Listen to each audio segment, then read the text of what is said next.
Well, welcome to our next lesson in quadratic functions. We were looking in the previous video about graphs of quadratic functions, and we came across the idea of the parabola. And that's the type of curve you get when you plot points using a quadratic function. Okay, so what we want to have a look at are some interesting bits, some of the key points of a parabola and a quadratic function. I've got some of the words kind of mixed around here. We're going to learn a few things about it. So sometimes a parabola has a bottom point and that it goes up from that point there. That's the bottom of the smile. We call that a minimum turning point. A turning point simply means that the kind of slope turns from being negative to positive or positive to negative. It stops going down and starts going back up. Okay, so a minimum turning point would happen on this first one on the left. We've got a minimum turning point, but also we've got a minimum turning point here as well. Minimum turning point on the very right hand one. But if you notice in the middle, obviously it's not a minimum, it's way up at the top. So our turning point there would be called a maximum turning point. So each of these points where it gets to the very top or bottom are called turning points. One is a minimum and the other is a maximum. You can see from the curves that they all have a line of symmetry. In the left hand one, it's right up and down the y-axis. But if you notice that on some of the other ones, the line of symmetry is not on the axis, the y-axis. It always goes through the turning point, if you notice. So if you were to draw a line through the turning point, whether it's max or minimum, you get that line of symmetry. Okay, so that's the another important feature of it. And roots. Now, roots is a funny name because, in actual fact, the roots of a quadratic function are simply the points where it touches the x-axis. Okay, so in this first one on the left-hand side, there's only one root because the curve only hits the x-axis here on one point. You'll notice that on the middle one here, there are two roots. There's a root here and a root here.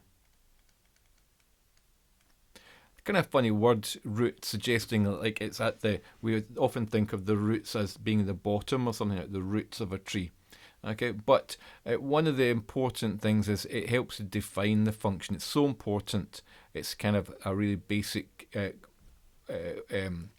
quantity or point in a function. It's called the root. Sometimes it's even called the zeros of a function, and hopefully you can understand why, because in solving our equations we wanted the y-coordinate to be 0, and that was the solution. So you sometimes call them zeros as well. And the y-intercept is still the old y-intercept from straight lines as well. It's where the curve cuts the y-axis. The roots effectively are now the x-intercepts. We don't usually call them that, but we still call the y-intercept point, okay, where it cuts the y-axis. So there's some words that we'll use as we go along, okay. Now, here's an interesting thing. We know already, if you've been following the videos, that the roots of the function are really interesting because we can get some information from them. We can find the solution to an equation by looking at the roots of the function. So for the function x squared minus 6x plus 5, if we were to write down the equation x squared minus 6x plus 5 equals 0, then the solutions to that equation are x equals 1 and x equals 5. Why? Because that's the point where the y coordinate is 0. Okay, so the roots of a curve are actually already quite interesting to us. But the other key interesting point, of course, is the turning point. Whether it's maximum or minimum, we put a lot of study into the turning point. It would be really helpful if we could quickly come up with the coordinates of that, because particularly if you're talking about an object that's flying through air and you want to find out how high it gets at that point where it starts falling again, or the turning point is quite a crucial point, it would be good if we could find the coordinates. And what I'm going to show you just now is a way in which we get the coordinates using an extra piece of algebra. So have a look at this curve here. On the left hand side, y equals x squared minus 6x plus 5. The coordinates of the turning point you can see from the graph are 3, negative 4. Okay, so if I were to take this original, the name of the function, x squared minus 6x plus 5, and I were to say to you in a minute, I'm going to show you how to turn that into this. Do you see why that would be a useful way to write the same function? They mean the same thing, okay?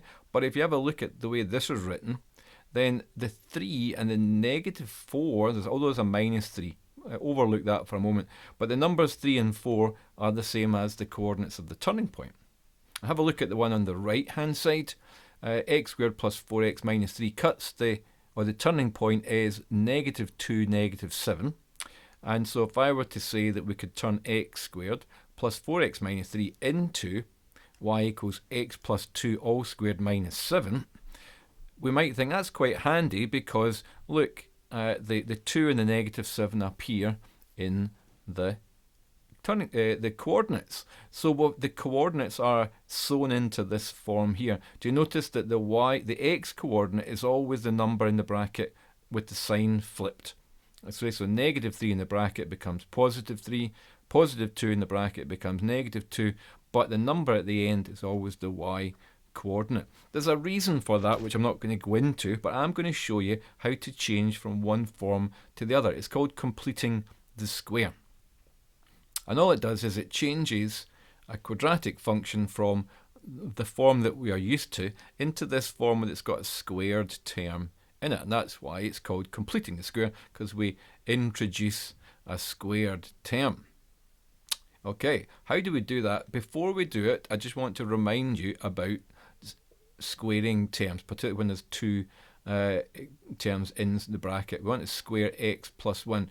Remember that that's the same as x plus 1 multiplied by x plus 1.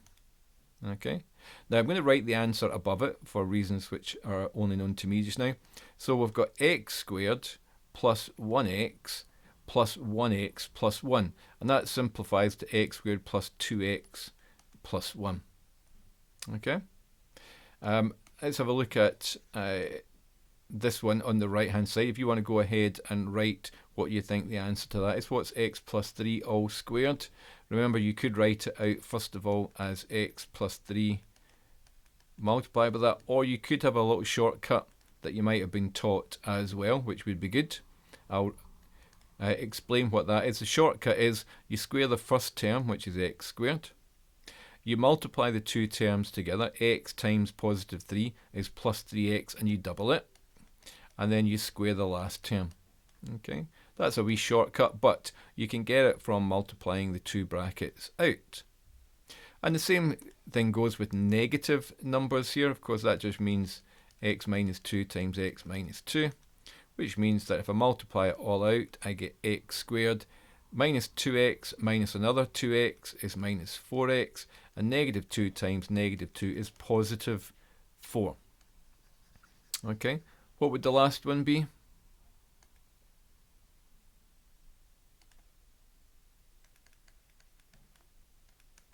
If you wrote down x squared minus 16x plus 64, you'd be absolutely right. Okay, so what's the business here?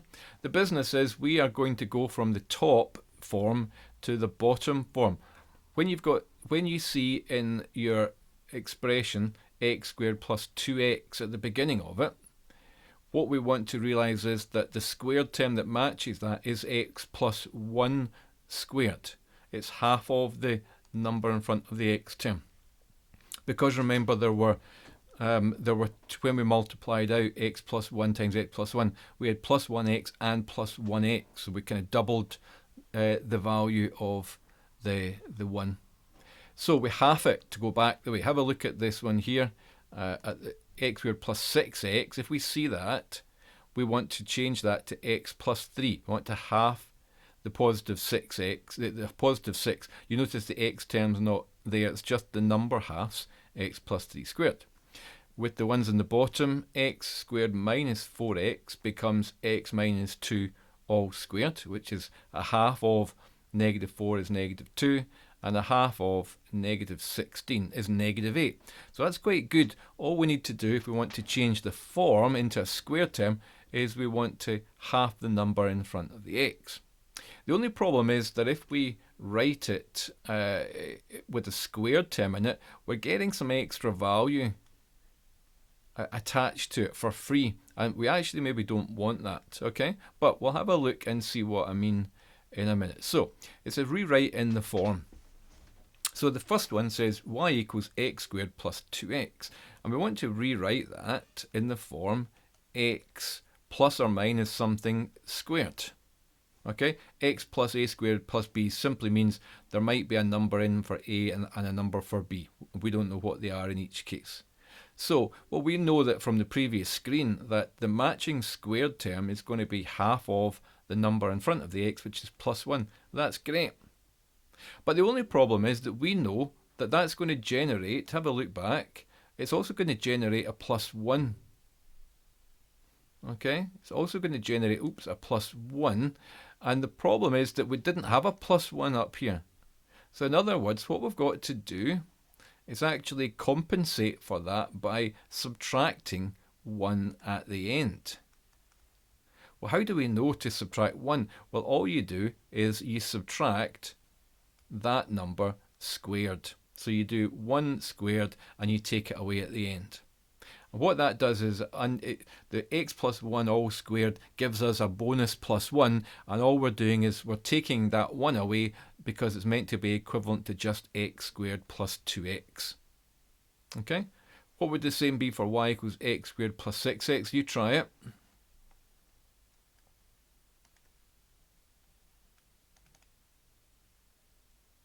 Okay, so you want to think about a squared term that starts x squared plus 6x. We know that we want to half the number in front of the x, so it's going to be x plus 3 all squared. Now that comes with a bonus number at the end. It starts x squared plus 6x, but we know it comes with also plus 3 squared, which is plus 9. But we don't want that 9 plus 9. It's not in that expression, so we have to undo that bonus plus 9 by simply adding on to the end the opposite, which is minus 9. Okay, does it work with negative values as well? Sure it does. Okay, let's have a look at y equals x squared minus 4x. The squared term is going to be x, and then half of negative 4 is negative 2. We always want to subtract, and what do you subtract from that? Well, negative 2 squared is positive 4. There's going to be a bonus plus 4, which we want to undo by just subtracting 4. So no matter if the sign inside is positive or negative, we always have to subtract the number at the end, because negative 2 squared would always be positive. The bonus number at the end is always positive, so we're always having to subtract. Pause it, see if you can do this last one yourself. Y equals x squared minus 10x, because I'm about to go over it. If you wrote down x minus 5 all squared, you'd be correct, and we have to undo the bonus value at the end, which would be positive 25, so we're going to subtract 25. Great, well done. Okay, next. What happens when there is a number at the end? Well, what we do is we kind of ignore it at the moment, and we want to concentrate on the first two terms, x squared plus 4x. So we know that the squared term associated with that is going to be x, half of plus 4 is plus 2, x plus 2 all squared. And we know that there's a bonus value of plus 2 squared, which is plus 4, which we have to undo. So we always automatically add in the minus the number, regardless of what else is hanging on at the end up here. What we do want to then say is that's going to give us, if we take away 4, it's going to give us a value x squared plus 4x. But we do want to consider the fact that it's 2 more than that, so what we do is we just basically add the 2 on. So we ignore it at the beginning, and then we rewrite it at the end. What that does is it allows us to then put those two together. Negative 4 add 2 is negative 2, so that's our final answer. Okay, pause the video and see if you can do that green one. Y equals x squared plus 2x minus 1. Okay, so if we ignore the minus 1 to start with and look at the first two terms, x squared plus 2x is associated with x plus 1 all squared, because we're halving plus 2. We automatically subtract the bonus number, which is 1 squared, which is 1, and we're now going to introduce the number we kind of ignored at the very beginning, which was negative 1, and we can bring them together to give us x plus 1 all squared minus 2. Okay, let's try these two here. Why is that any different? Well, we've got a minus sign here. Does that change it at all? Well, let's check it and see. We're going to ignore the end term. Y equals, what's our squared term? X, half of negative 2 is negative 1. Subtract the bonus number. Negative 1 squared is positive 1. And then we're going to take into account the fact that we've got negative 3 at the end, so we have to still subtract 3, which gives us y equals x minus 1 all squared minus 4. Negative 1, take away another 3 is negative 4. Pause the video, try this last one yourself, because I'm about to go over it. So let's ignore the plus 4, but we can see the negative 6, half of that's negative 3. So x minus 3 all squared. Compensate, we're going to subtract from that. Negative 3 squared is 9. We've still got to add 4 on. So we've got y equals x minus 3 squared. Negative 9, add 4 is negative 5. Brilliant. Okay, that's you learnt how to do this process called completing the square. So we're going to finish up by, oh no I'm not, we're going to finish up in a moment. Little tricky one here, okay, for those of you who can manage it. Sometimes the middle number is odd, okay, so let's just, I'll show you these if you can manage it. X squared plus 5x, well, that's going to be connected with half of 5 is 2.5, but we keep it as a fraction for reasons which are going to become obvious. So we've got x plus 5 over 2, and we have to take away from that 5 over 2 squared. Now 5 over 2 squared is just 5 squared, which is 25, over 2 squared, which is 4. And we've still got to add 1 on, and therefore we get this answer here. You've got y equals x plus 5 over 2 squared. Now negative 25 over 4 plus 1. 1 is 4 over 4. So negative 25 plus 4 is negative 21 over 4. Okay, it's a wee bit trickier with the fractions in it. If you want to pause it and try this one, then good luck. So what we do, let's ignore the minus 1. We'll check our squared term. We'll get x. A half of positive 3 is positive 3 over 2. We have to compensate. We have to undo the bonus number, which is 3 over 2 squared, which is going to be 9 over 4. So it's minus 9 over 4. We've got to take away another 1. We're dealing in quarters, so 1 is the same as 4 quarters. And so we can think of that as x plus 3 over 2 squared. Negative 9 quarters, take away another 4 quarters is negative 13 quarters. So try not to get too, see it as too difficult, but you've got to be really careful with how to deal with these. And finally, we're going to go back to where we started. Remember I said that we would learn how to change from one form to the other. Well, we can do it now, because here's our first function. Y equals x squared minus 6x plus 5. So we know that if we ignore the plus 5 at the end, that we can write down the squared term associated with it, x minus 3. We undo the bonus number at the end, negative 3 squared is 9, so undo 9, and we want to add 5 on, and that gives us x minus 3 squared. Negative 9 plus 5 is minus 4. And we can take then the information, we flip the number here, which is positive 3, and we take this number here, which is negative 4, and we've got now a way of working out the turning point. Similarly with the other one, if you want to pause it and try it yourself, you can, because I'm just going to go over it now. If we want to miss out or ignore the negative 3, we can change that to x plus 2, because it's half of 4. Undo 2 squared, which is 4, and then take away the 3, and we get x plus 2 squared minus 7. Why is that form helpful? Because without even knowing the graph is there, all I would do is I would say the turning point is flip the sign of that number in the bracket, add in the, write it down the -7, and that's the coordinates of a turning point. Great.